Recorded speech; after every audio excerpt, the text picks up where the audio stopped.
രാജ്യത്തെ ആദ്യ വയോജന കമ്മീഷൻ നാളെ സ്ഥാനമേൽക്കും. യാഥാർത്ഥ്യമാകുന്നത് വയോജന രംഗത്ത് LDF സർക്കാർ മുന്നോട്ട് വെച്ച വലിയൊരു സ്വപ്നമാണ്. മുൻ രാജ്യസഭാംഗം കെ സോമപ്രസാദ് ചെയർപേഴ്സണായ 5-അംഗ കമ്മീഷനാണ് നാളെ സ്ഥാനമേൽക്കുന്നത്. വാർത്തയുടെ വിശദാംശങ്ങളുമായി ഷീജ ചേരുന്നുണ്ട്. ഷീജ, യാഥാർത്ഥ്യമാകാൻ പോകുന്നത് വയോജന രംഗത്ത് LDF സർക്കാർ മുന്നോട്ട് വെച്ച വലിയൊരു സ്വപ്നമാണ്. എന്തൊക്കെയാണ് വിശദാംശങ്ങൾ? തീർച്ചയായും മഷിത, ഏതായാലും വയോജന രംഗത്ത് സൂചിപ്പിച്ചതുപോലെ തന്നെ LDF സർക്കാർ മുന്നോട്ട് വെച്ച വലിയൊരു സ്വപ്നം തന്നെയാണ് യാഥാർത്ഥ്യമാകുന്നത്. അത് രാജ്യത്ത് ആദ്യമായി രൂപീകരിക്കപ്പെട്ട വയോജന കമ്മീഷൻ എന്നുള്ളൊരു പ്രത്യേകതയും ഇതിനുണ്ട് എന്നുള്ള കാര്യം എടുത്തു പറയേണ്ടതാണ്.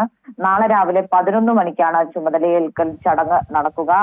അതിൽ മുൻ രാജ്യസഭാ അംഗവും കൊല്ലം ജില്ലാ പഞ്ചായത്തിന്റെ പ്രസിഡന്റ് എന്ന നിലയിലടക്കം പല മേഖലകളിൽ ശ്രദ്ധേയമായ സംഭാവനകൾ നൽകിയിട്ടുള്ള കെ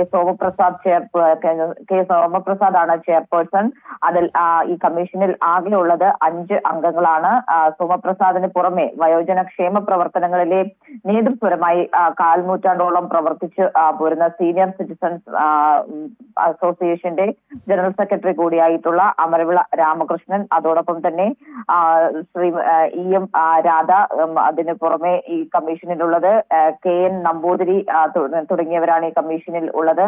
വയോജനങ്ങളുടെ ക്ഷേമവും അവകാശങ്ങളുമായി ബന്ധപ്പെട്ടുകൊണ്ട് മാർഗനിർദ്ദേശങ്ങൾ നൽകുവാനും അതോടൊപ്പം തന്നെ വയോജനങ്ങളുടെ പുനരധിവാസത്തിന് സഹായങ്ങൾ ലഭ്യമാക്കാനുമാണ് ഈ ഒരു കമ്മീഷൻ നിലവിൽ വരുന്നത് എന്നുള്ള കാര്യം നേരത്തെ തന്നെ മന്ത്രി R ബിന്ദു വ്യക്തമാക്കുകയും ചെയ്തിരുന്നു. നാളെ ഈ സ്ഥാനമേൽക്കൽ ചടങ്ങ് ഉദ്ഘാടനം ചെയ്യുന്നതും മന്ത്രി ബിന്ദു തന്നെയായിരിക്കും. ഏതായാലും വയോജനങ്ങളുടെ അവർക്ക് അവഗണനയും ചൂഷണവും വയോജനങ്ങളുടെ ജീവിത പ്രയാസം സംബന്ധിച്ച് വർദ്ധിച്ചു വരുന്ന ആശങ്കകൾ അത് അഭിസംബോധന ചെയ്യാനുള്ള കമ്മീഷൻ രൂപീകരിക്കുന്നതിലൂടെ കേരളം രാജ്യത്തിന് തന്നെ മുന്നേ നടക്കുന്ന നിലപാടാണ് സ്വീകരിക്കുന്നത് എന്നുള്ള കാര്യവും മന്ത്രി വ്യക്തമാക്കിയിട്ടുണ്ട്. നാളെ 11 മണിക്കാണ് ചടങ്ങ് നടക്കുക. ശരി, രാജ്യത്തെ ആദ്യ വയോജന കമ്മീഷൻ നാളെ സ്ഥാനമേൽക്കും. മുൻ രാജ്യസഭാംഗം കെ സോമപ്രസാദ് ചെയർപേഴ്സണായ 5-അംഗ കമ്മീഷനാണ് നാളെ സ്ഥാനമേൽക്കുന്നത്. ഷീജയാണ് വാർത്തയുടെ വിശദാംശങ്ങളുമായി ചേർന്നത്.